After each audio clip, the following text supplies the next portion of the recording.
Muy buenas, queridos amigos, bienvenidos a un programa más de Tepiteado, programa donde conversamos y analizamos situaciones locales y nacionales, con nuestro gran hermano Percy Lozada, presidente de las Industrias Lozada. Ya saben, esta Navidad, Licores Lozada tiene una serie exquisita de cremas para que puedan obsequiar.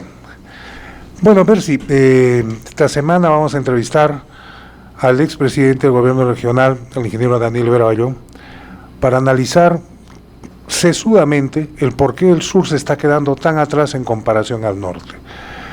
Así que paso a Percy, saludemos a nuestra audiencia. Ingeniero, bienvenido. Gracias. Buenas tardes a todos, un gusto tenerte acá el día de hoy, Daniel. Las personas olvidan mucho.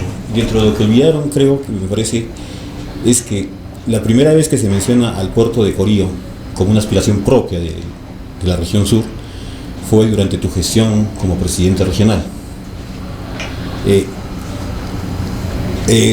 Chancay aparece recién en el 2007, 5 años atrás, posiblemente después de 5 años. Sin embargo, Chancay es una realidad y Corío todavía sigue durmiendo el sueño de los inocentes. ¿Cuál es tu opinión? ¿Cómo podría explicarnos mejor todo esto que pasó? Bueno, primero saludarlos, muchas gracias por las inquietudes, y es bueno que esto suceda. En el año 2004 nosotros sacamos una resolución donde poníamos en primer lugar en el contexto del desarrollo de Arequipa la construcción de lo que sería la plataforma multimodal de transporte Corío.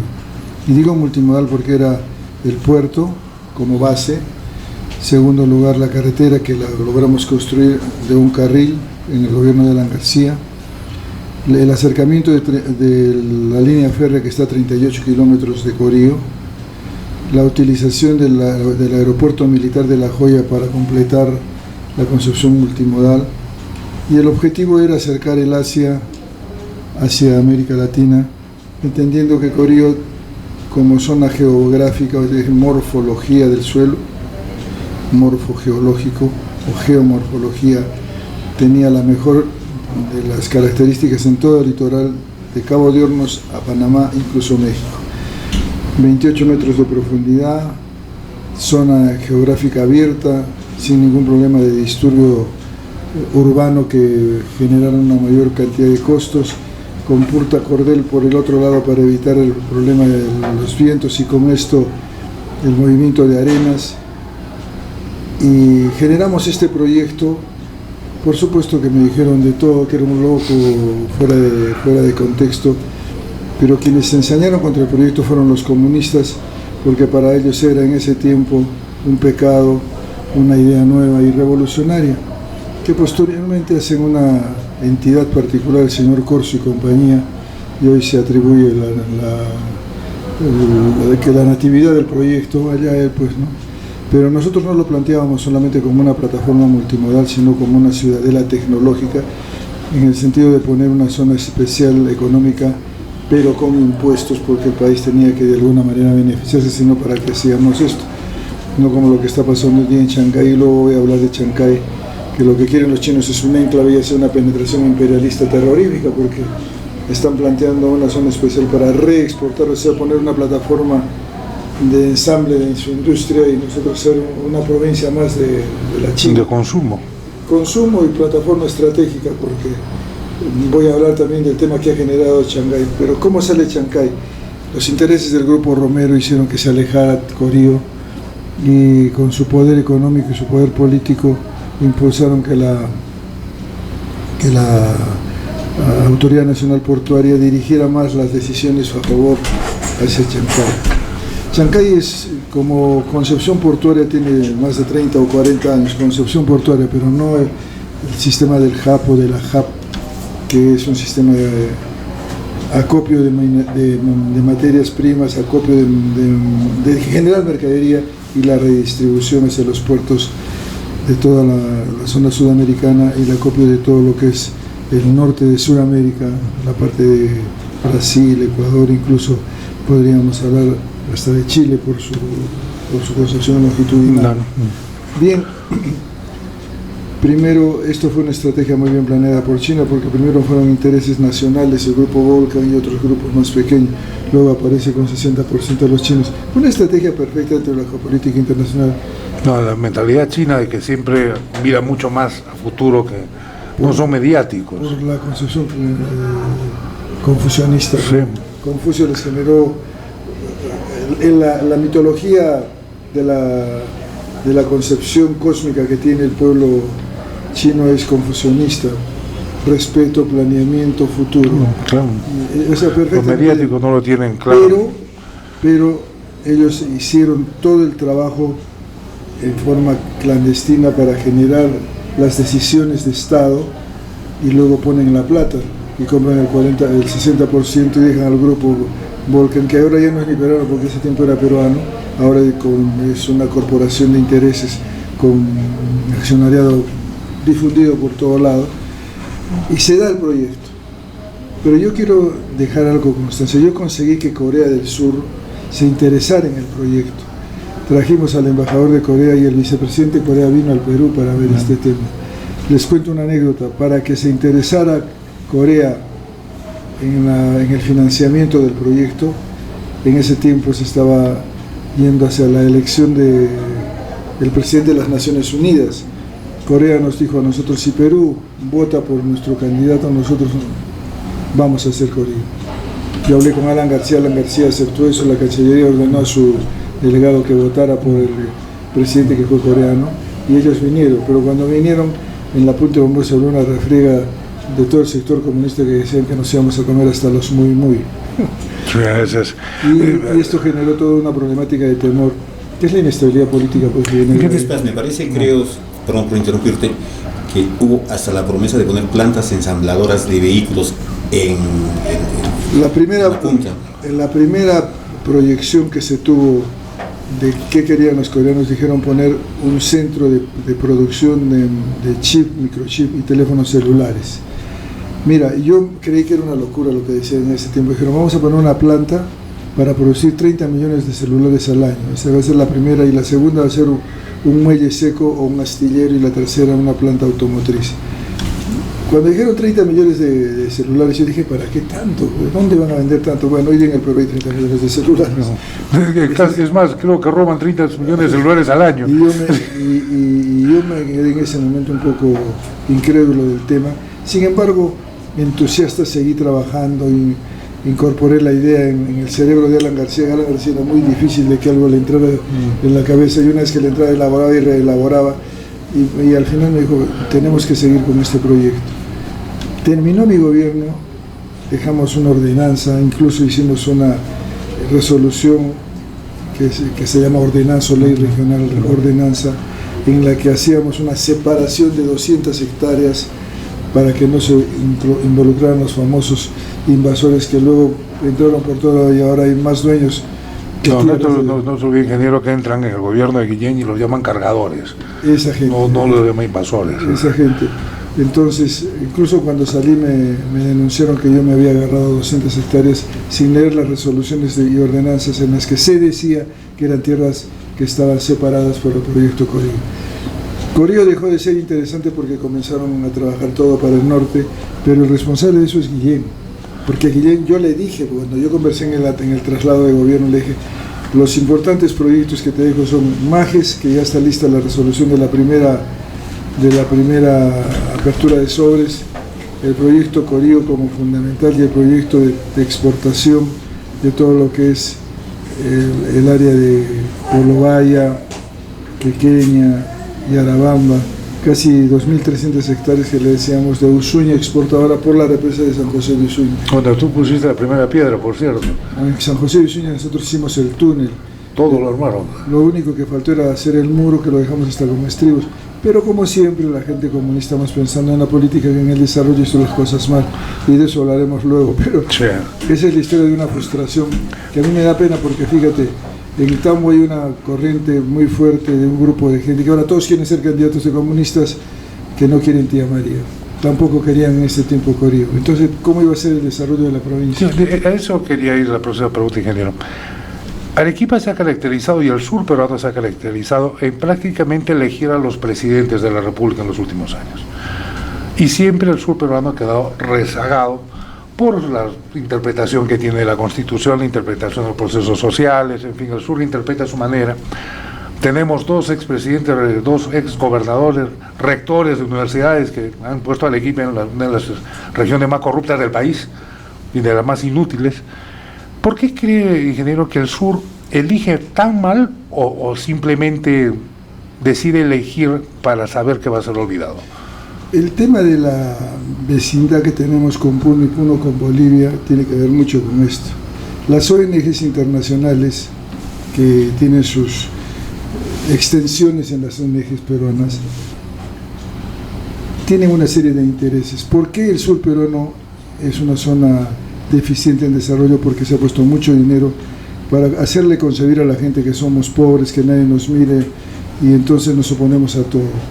Puno es una tierra riquísima, riquísima. Uno de los elementos estratégicos internacionales es el litio.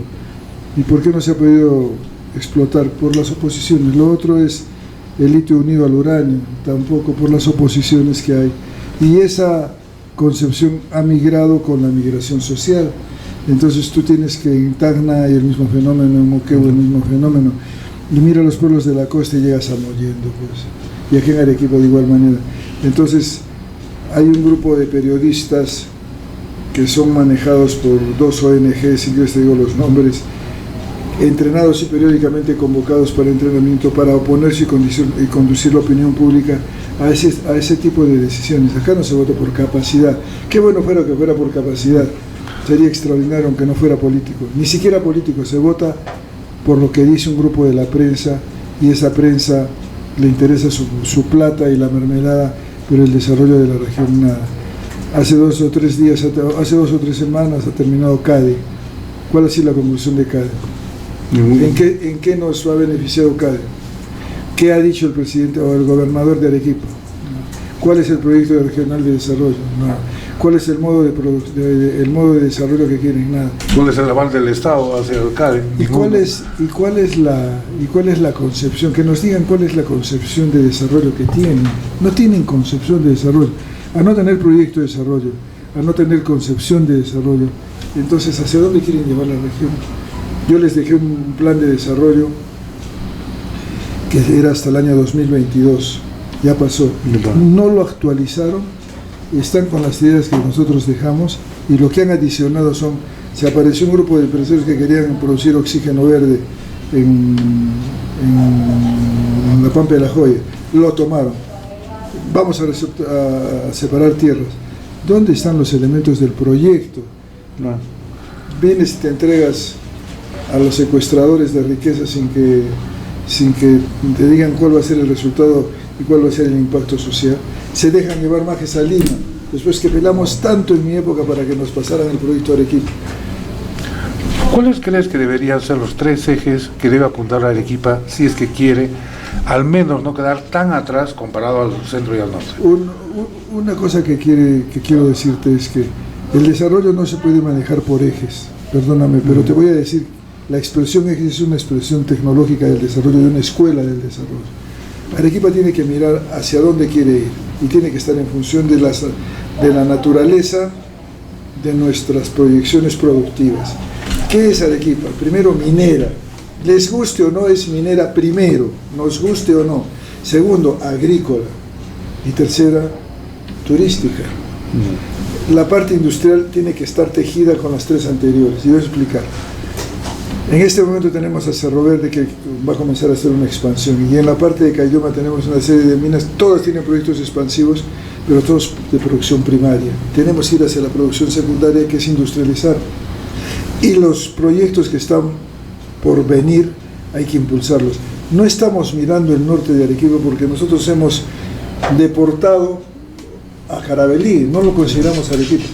Caravelí mineramente es riquísimo, y los chinos ya están metiéndose a la parte norte de Caravelí. En la zona de Villanueva y de Cari hay 2 proyectos mineros gigantescos de hierro, y acá nadie cuenta con eso. Pero al lado de eso, Caravelí tiene con Nazca, la unión, el gran proyecto Pampas Verdes, que también lo anunciamos en mi gobierno, y voy a explicarlo luego. Pero si nosotros industrializáramos las piedras no preciosas, Arequipa tiene 300 gemas o 300 especialidades, vamos a decir, de piedras no preciosas, con lo que se hace artesanía y artesanía industrial, que puede abarcar grandes cantidades de mano de obra y de riqueza para la gente que no tiene formación tecnológica de la época, que es la parte cibernética. Muy bien, si lográbamos transformar esto sin dejar de producir, mientras vamos hasta ese estadio de industrialización minera, sin dejar de producir materiales primarios, aumentaría nuestra capacidad exportadora. En segundo lugar, la agricultura. Arequipa tiene 50, 60 mil hectáreas de tierras, sin contar Maje segunda etapa. Ponle 80 mil hectáreas. Con Maje llegaríamos casi a 110. Y si entra Pampas Verdes y las irrigaciones conexas, Pampas Verdes es 250 mil hectáreas.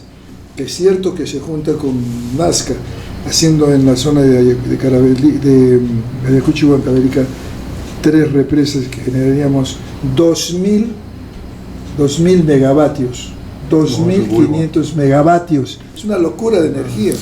En pocas palabras, Arequipa no tendría por qué vivir de pobreza. Arequipa es un pobre, no sentado en un banco, sino es un pobre de idiota que somos porque no hemos sabido manejarnos. Te voy a comentar alguna experiencia personal cuando hubo este problema de Tía María. Fuimos uno de los pocos que viajamos a Cocachacra, al Valle de Tambo. Nos llamó poderosamente la atención que nos entrevistamos con autoridades de esa época, que ellos estaban convencidos que la única manera como el Valle de Tambo y Mollendo iba a salir de la pobreza y iba a surgir el desarrollo era justamente que se lleve a cabo el proyecto Tía María. Y les preguntamos, pues, ¿por qué no apoyaban entonces el proyecto? No, porque no puede darse ni de darse, que se dé acá 30 o 40 años. O sea, es algo realmente... de idiotas. Exacto, es algo penoso la manera de pensar de estas personas que se llaman líderes y que lo único que hacen es generar retraso. No son líderes, pues son un grupo de payasos que... Y digo payasos y se los digo en su cara, porque yo no tengo... Con respeto a los payasos. Claro, porque el payaso también es respetable. Claro. Que no entienden el tema del desarrollo, no conceptúan las instancias del desarrollo internacional. Hoy día en la mañana en una entrevista he hablado de cosas que quiero aprovechar este medio para hablarlas. No se dan cuenta qué está pasando en el mundo, qué sucedió por la presencia de Chancay. Chancay y el tema Corío han generado una revolución mundial, porque miren ustedes, déjenme terminar el primer asunto. Trabajada la agricultura con mayor cantidad de producción agrícola primaria y secundaria, porque ojo, Perú sigue siendo la cuna de la exportación de productos primarios. Ahora, pocos saben que ahora producimos agrícolamente más que Chile. Ahora producimos más que Chile. Lo que Alan García anunciaba, todo se está en este momento cumpliendo. Ahora producimos más productos agrícolas que Chile, de modo que ya lo pasamos. Y Chile lo miraba con cierto desdén el proyecto que tenía García. Ya, Perú ya lo pasó. Muy bien. Si lográramos que esto se insertara a otro proyecto que es el turístico, que tenemos unas potencialidades extraordinarias, que se ven mermadas a veces con las huelgas de Caylloma, y hacen huelga porque se cayó el cerro, como ahora hacen huelga porque hay ladrones y matan a los microbuseros. La huelga que va a solucionar, ¿no? Muy bien. Si esto se une a un concepto artesanal de desarrollo que es más pequeño, podríamos decir Corío es posible. Porque para que haya Corío tiene que haber mercadería de retorno y para eso necesitamos producción. Ahora, se habla mucho de Corío, que hay empresas americanas, hay empresas holandesas, bueno, y también interesadas en Corío. Y ahora ha vuelto a la palestra que hay una empresa china que quiere invertir en Corío. Cosa curiosa, Estados Unidos ha manifestado su interés en invertir en un puerto en Valparaíso, San Antonio, en potencializarlo, ¿no? ¿No te parece también que es una falta de gestión del gobierno en no poner en primer lugar y como prioridad tratar de que Estados Unidos, en todo caso, como una suerte de balanceador de la presencia china en el Perú, entre a Corío? Mira, yo creo, te digo con sinceridad porque conozco de varias cosas que te les voy a decir ahora. Yo creo que la empresa norteamericana que planteaba hacer el repotenciamiento del sistema portuario en Chile ha dejado de tener importancia. Les voy a explicar por qué. Porque en las universidades chilenas hoy hay un gran debate de cuál va a ser su papel en el tema del manejo de la cuenca del Pacífico. Y te digo algo, y te lo anuncio. La familia más rica, en Chile hay 4 familias ricas que tienen el 20% del PBI chileno. Tienen nada más que 40.000 millones de dólares. Una de esas familias, acaba de morir el magnate Pichico Civic, tiene 27.500 millones de dólares de fortuna. Son dueños de Antofagasta Minera, del Banco Chile, y se hicieron ricos con las leyes que Pinochet dio para acumular plata en ciertas familias, con las AFPs, etc. Esa familia tiene el interés de manejar plata para Corío. ¿Por qué? Porque conseguirían reposicionar capitales chilenos en la cuenca del Pacífico. No, en Corío. Claro, ¿está a cuántos kilómetros de Chile? 300 kilómetros. Los norteamericanos han generado con sus expresiones un movimiento terrible. Cuando sale la inauguración de Chancay, se iba dando el Foro Internacional de Asia-Pacífico, o APEP, ¿no es cierto? Gana las elecciones Trump, uno de sus voceros, que no es un vocero que él va a hablar lo que le da la gana, sino ha sido transmisión de quien manda, ya que es el presidente, y Trump no es un cualquiera. Trump es un empresario multimillonario que tiene muy claro lo que hay en el mundo como una estrategia internacional geopolítica. Y le dice, di que todos aquellos que usen Chancay van a tener 70% de intereses de impuestos para ingresar al mercado norteamericano. Mira lo que sucede luego. Antes de que Trump llegue, China dice, si ustedes hacen eso, nosotros no les vamos a vender 1 miligramo más de tierras raras que son básicas para la industria estratégica internacional de los chinos. Que son las tierras raras, son 17 elementos lantánicos. Mira lo que está sucediendo. O sea, nos hemos puesto como la vedette. Y eso no lo mira el presidente del gobierno regional, bueno, los alcaldes. Bueno, el presidente del gobierno está preocupado en qué opina su esposa. Bueno, tampoco mira a la esposa, que es lo grave, porque si por lo menos ella fuera inteligente. Por eso. Entonces, si nosotros supiéramos manejar esto de la lucha imperialista, porque recuerda que China es un imperialismo, es un imperialismo más cruel, más duro, más explotador que el norteamericano. El famoso imperialismo ya que ha quedado como un cuento al lado de él. Lo que decía de la Torre en el antiimperialismo y el APRA, pues tenemos que cuidarnos del imperialismo privado, que es el de Estados Unidos de Europa, y el imperialismo comunista, que en ese tiempo era Rusia y que ahora es China. ¿Cómo hacer realidad Corío y en cuánto tiempo crees que podría hacerse? Para sacar Corío tenemos que interesar a economías similares a las de la China, o a una alianza de economías que hagan lo mismo de China y que tengan la capacidad de producir bienes para poder tener ocupado toda la infraestructura del puerto. Recuerde usted que Corío es 3 veces más grande potencialmente que Chancay, entonces tendríamos que pensar en economías como la de la India, como la de Estados Unidos, Holanda, que sí tiene interés ahí, se ha manifestado el interés, y las corporaciones navieras del mundo. A nosotros no nos debe interesar, pero yo sí tendría muy en cuenta el balance de las potencias para evitar ser pues solamente el país campo donde el imperialismo comunista chino hace lo que le da la gana, el imperialismo yanqui hace lo que le da la gana, y nosotros somos solo la servidumbre. Si nosotros interesamos ese conjunto de economías, yo creo que unos 15 años es posible, pero si hay un gobierno que lo pone como punta de lanza de su proyecto de desarrollo, esto sale más rápido. Recuerden ustedes que hay inversiones que se van a dar, una de ellas va a ser por Chancay o por Corío, que se va a dar, es el tren transatlántico desde Sao Paulo hasta el sur del Perú, porque tracen una línea directa, no va hacia Chancay, viene hacia el sur. Eso sería un primer elemento que podría ser que toda la hidrovía del Paraná ya no sea hidrovía hacia el Plata, sino voltearía hacia nosotros. Chile, le guste o no le guste, Chile tiene que venir por acá. ¿Por qué? Porque no les va a convenir, por más chilenos que sean o muy patriotas o nacionalistas, tirarse a 11 o 10 días más de navegación subiendo el costo de sus minerales para mandar sus productos a la China, a la India, a Japón, etc. Y tenemos un actor que no hemos visto, es Japón, que tenemos que también mirarlo como una opción en esta alianza en la que tenemos que trabajar. Para eso se necesita esto, que no se puede comprar en las esquinas, así es, en las boticas, inteligencia, que ojalá... y capacidad de acción. y los contactos necesarios. Les hablé hace un rato a Urtireco fuera de la transmisión de la presencia de Hernán Garrido Leca como asesor comercial del gobierno chino, que puede ser un elemento. El otro es Ferrero Costa. Ferrero es embajador del Perú en Washington.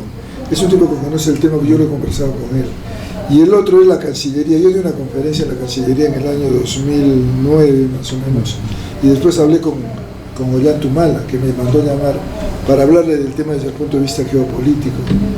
Yo le hice ver cómo se podía hacer una planta de insumos militares, balas, proyectiles básicos con el cobre y el hierro peruano, etcétera, etcétera. Pero todo esto basado en el concepto, en la visión de Corio. Yo creo que sí, 10 o 15 años, a excepción que, digamos, el próximo gobierno, en su plan de desarrollo, en su plan de gobierno, diga, priorizaremos como punto número 1 la complementación del sistema multimodal de transporte del Perú, que finalmente tendríamos que decir de América Latina. ¿Cuál es el puerto más grande del Perú? Chancay. ¿Cuál es el puerto más grande de América del Sur? Chancay. ¿Cuántos puertos tiene Perú? 45 en la costa, 11 fluviales, 2 o 3 lacustres, casi 100. Pero la línea es el Pacífico. Y si tienes a 2.000 kilómetros otro puerto de nivel similar o mayor al que tiene Chancay, vamos a ser una potencia real. Como lo hemos dicho siempre, y se han reído, Perú puede ser una potencia en función de que su gente piense, deje de lado las pasiones políticas y se ponga a pensar en serio en el desarrollo. Bueno, y ahora, ya que quizás cambiando un poco de tema, dime, ¿has pensado en una candidatura para estas próximas elecciones? No voy a postular porque estoy pasando un problema de salud. Y les digo la verdad, me duele muchísimo porque yo estoy, como ustedes se dan cuenta, con todas mis facultades intelectuales intactas, en el momento de mayor desarrollo por la madurez, pero tengo que priorizar la parte de la salud, porque sí, yo creo que puedo asesorar a cualquier gobierno. Lo digo en concreto, a mí no me ha pedido nunca el gobierno regional una asesoría, que lo hubiera dado gratis, porque sería horrible que un expresidente vaya y diga, págame una asesoría. Eso no sería, yo no lo haría por lo menos.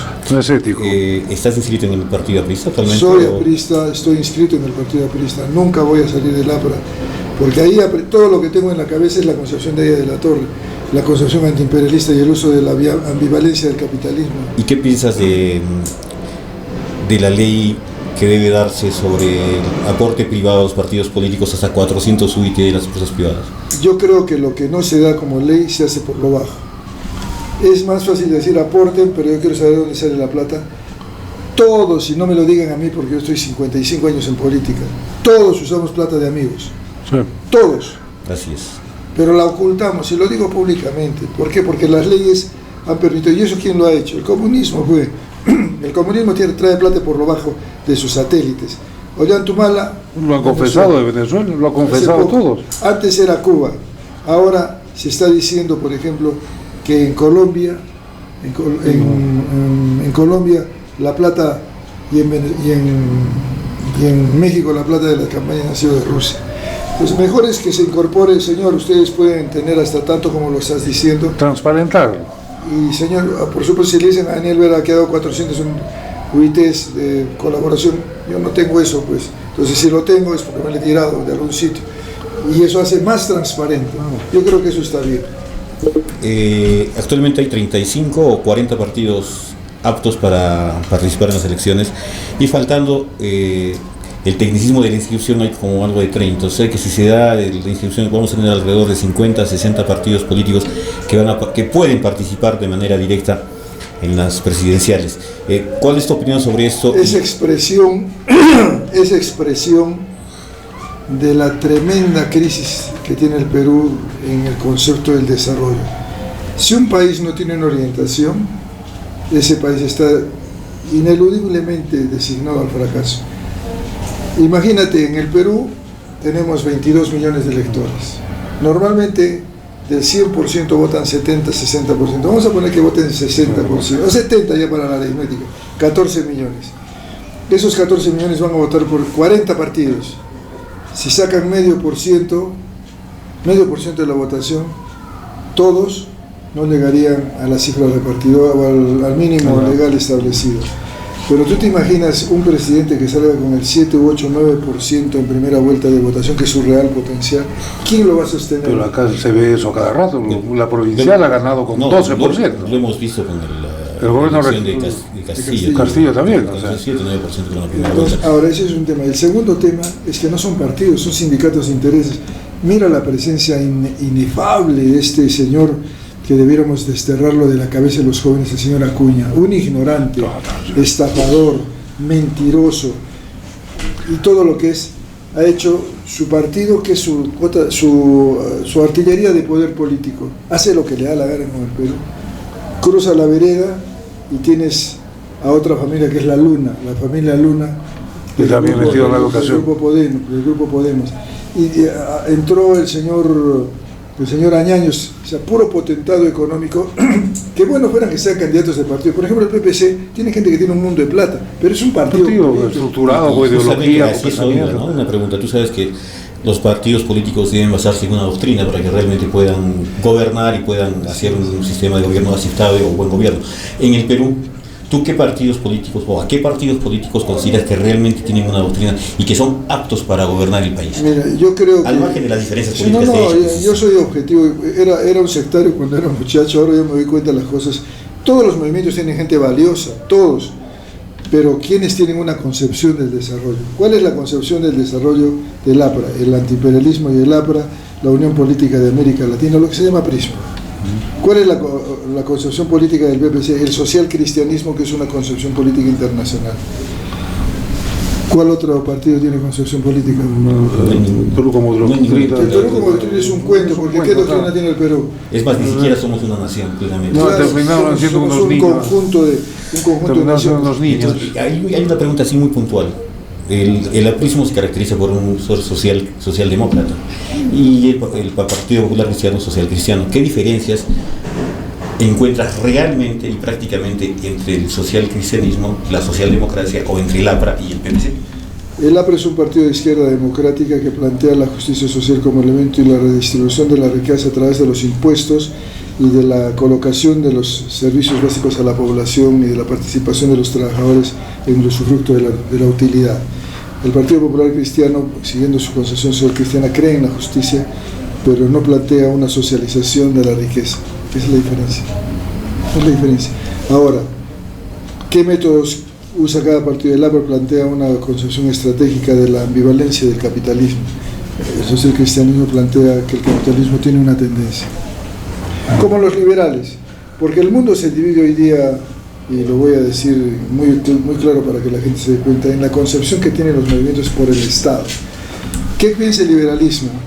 ¿Y cuál es prioritario como producto político y social? ¿Cuál es lo prioritario? El liberalismo dice la economía, la plata. El comunismo, ¿qué dice? El Estado. ¿Y el APRA qué dice? El hombre. Ya. Ahora ustedes díganme qué lado está. ¿Y el social cristianismo qué te dice como base? Las encíclicas de los papas, o sea... Bueno, si vamos a eso, la iglesia está bastante... Básicamente a la concepción religiosa. Yo soy católico, y soy católico practicante, y considero que la concepción social cristiana, desde el inicio, tuvo una estrategia para oponerse a la socialdemocracia internacional que había avanzado cuando se rompió el comunismo en Europa y salió el eurocomunismo. Creo que el socialcristianismo, sin dejar de ser una doctrina importante, en un momento en el que está viviendo el mundo, porque no planteó el socialcristianismo para el siglo XXI, lo planteó para el siglo XX, y su concepción ya viene primariamente desde el siglo XIX, finales, cuando se comienza a hablar de las encíclicas papales con carácter social, ¿no? Pero el mundo se divide hoy día claramente por dos sistemas, el sistema capitalista y el sistema comunista. Ya no es socialista. ¿Y para ti existe un país realmente comunista? No hay, basando doctrinariamente y filosóficamente. No existe un partido comunista. Lo que hoy día existe es un país totalmente fascista en el desarrollo económico, que es la China. En la China no hay sindicatos, no hay libre expresión, no hay partidos políticos, no existe ningún derecho social de Occidente. Es un país de esclavos donde manda una oligarquía o una burguesía de partido, que es los dirigentes del Partido Comunista, que son dueños de todo el país. Todas las empresas chinas, todas Huawei, la que quieran. Vean el accionariado, la mayor parte es del Estado chino. Y nosotros decimos, los apristas, son importantes sí porque nos traen desarrollo, pero con control.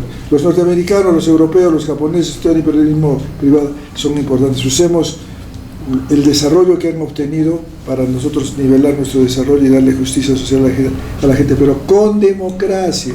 Acá debe decir... Ingeniero, estamos diciendo, bueno, Percy te planteó qué partidos. Yo que plantear una pregunta, ¿a cuál consideras el elemento político más peligroso para el desarrollo del Perú en estos momentos? El comunismo. ¿Nombre propio?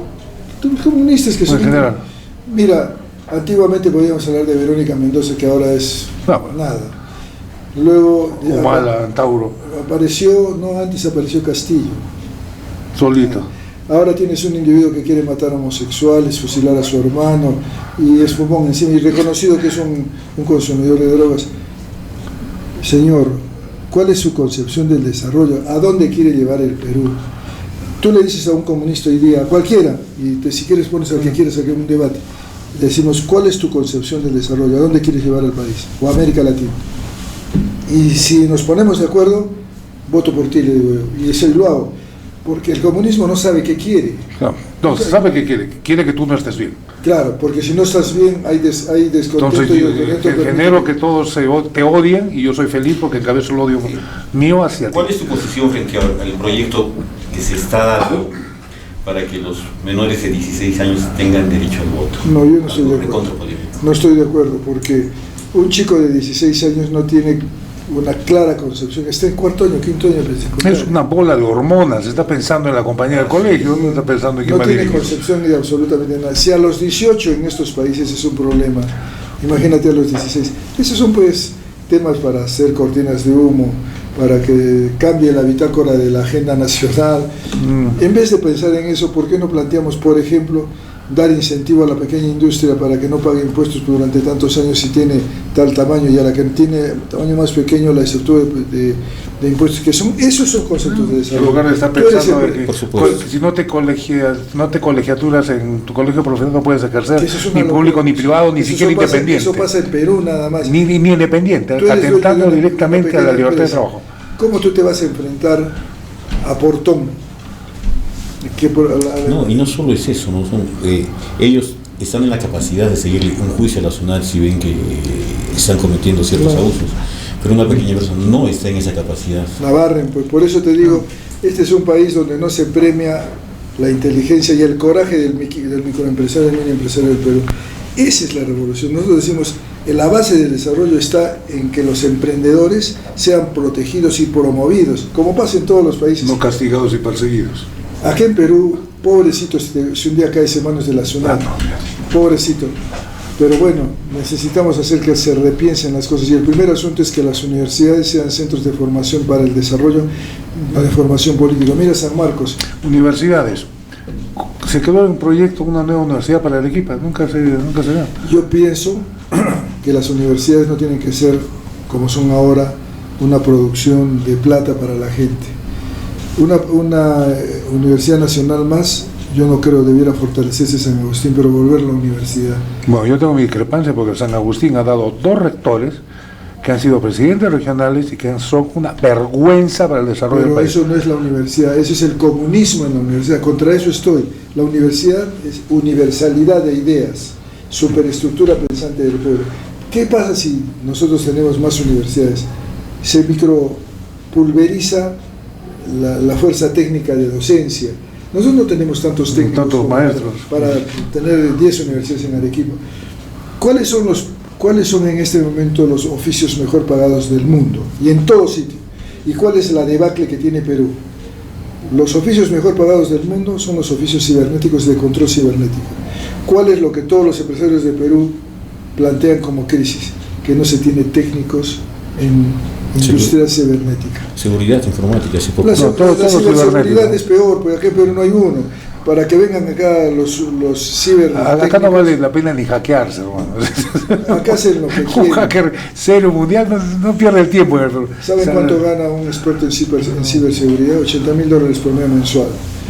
Y te aseguro que si viene acá y se enteran que viene a hacer un trabajo para evitar que hackeen al Banco de la Reserva y le pagan eso, dicen abajo ese técnico porque no se le debe pagar eso. No está colegiado, le dicen, no está sindicalizado. Otro de los problemas que vivimos en Perú, ¿no? Si hay gente del Estado que es capaz, que en vez de ganar un sueldo alto, pues bienvenido sea, ¿no? Porque tenemos que contar con lo mejor. Bueno, acá tenemos un funcionario que yo lo considero tal vez uno de los pocos rescatables, el presidente del BCR, que si estamos económicamente como estamos, gracias a él, porque aún no le ha tocado esa pústula de PUS llamada Congreso. Una pregunta chiquitita ya para terminar, quizás.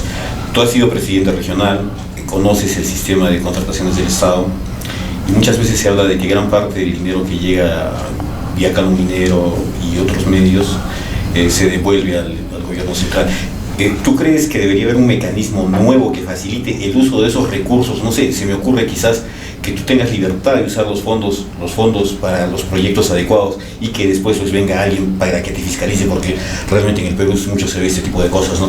Y no primero buscar la fiscalización que te dé fuera 8, 9 o 10 meses y cuando ya dan el visto bueno ya no cuentas con el dinero, ya estás... La hiperregulación, la suprarregulación, el exceso de regulación ha generado que nos paralicemos y aparte de eso la judicialización de la política a través de este gorriti, de la barba y de todos estos ha hecho que los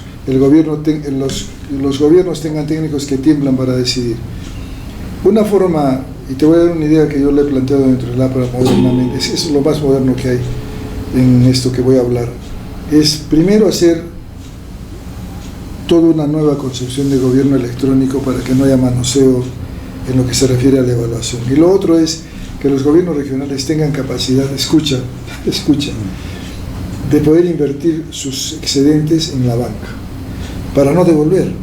Yo, señor, no generar interés en general. Claro, ¿no? Señor, yo tengo esto, voy a ponerlo en la banca para que el dinero no retorne, y con el objetivo de que si no lo he comprometido, como dice la norma, hay que comprometer los recursos. Si no he tenido tiempo de comprometerlo por la cantidad de regulaciones que hay, puedo meterlo a un depósito bancario que me genere intereses y que recircule económicamente. Que no se pierda. Y además que los vivos no sean vivos. No, porque acá la justificación es que no hay capacidad de gasto, lo que pasa es que no hay capacidad. ¿Qué es esto? No hay capacidad. Mira, termino con esto. Yo cuando fui presidente regional tuve 48 millones en 4 años. Lo único que devolvía era lo que eran los dineros que dejó la familia de Goyeneche para que cuando cumplieran 100 años tuvieran ese dinero que reinvertirse en el hospital. Todo lo demás lo invertía, me faltaba plata. Un gusto, Daniel, poder conversar contigo. Bueno, y todos nuestros invitados siempre se van con un pequeño presente. Un presente de Industria Lozada, auspiciadora del programa Té Piteado, que nos encanta que nos sigan, compartan el programa, debatan el programa en casa y con sus amigos. Ingeniero, la apuesta de Industria Arequipeñas. Gracias. Para el desarrollo y la alegría del corazón, que siempre es bueno tenerlo. Y para soñar también, y para poder tener ilusiones, porque muchas veces hay que tomarse un trago para estar con toda la capacidad creativa. Muchas gracias. Muchas gracias, un gusto. Un gusto, Percy, un gusto siempre. Y amigos, recuerden, compartan el programa, analícenlo. Discúlpame. Toto fue en mi gobierno y a punta de esfuerzo fue jefe del Instituto de Cultura, que hoy día hace las funciones del Ministerio de la Cultura. Si no lo ponía a él de funcionario para evitar el famoso tema del CIRA, que es el certificado de inexistencia de recursos ecológicos, no hubiéramos hecho el Callejón del Solar, no hubiéramos hecho N restaurar las 17 iglesias del Colca, las iglesias de Arequipa, de Socabaya, la iglesia de Characato, Santo Domingo, la de Cotahuasi, la primera etapa de San Lázaro. Eso lo digo porque es la hiperregulación, pero lo hicimos porque éramos arequipeños. Tú, Lozada, tienes un apellido, tú ya olvídate, tu apellido es Arequipa.